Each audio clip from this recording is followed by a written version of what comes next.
just a short clip of the Gibraltar mailbox here.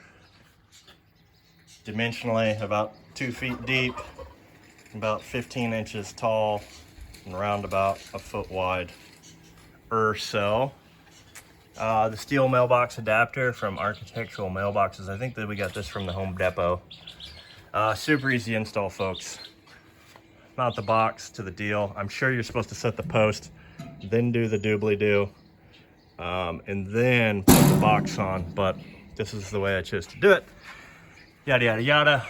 Just 4 wee little bolts that hold the box to the plate, and then there's 4 little bolts that hold the plate to the bracket, and then I just use some deck screws to zip through there. But very easy install. Going to get some numbers on the side of it and get it planted. And just like that, the boy and I set a post.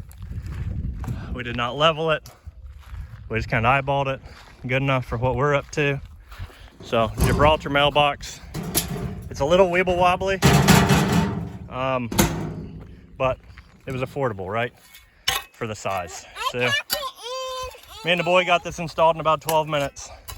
So if you pay the man to do this sort of activity, know that it's going to take them no time flat, and they're probably going to charge you $200 or something silly. So if you want, if you need that guy, call me.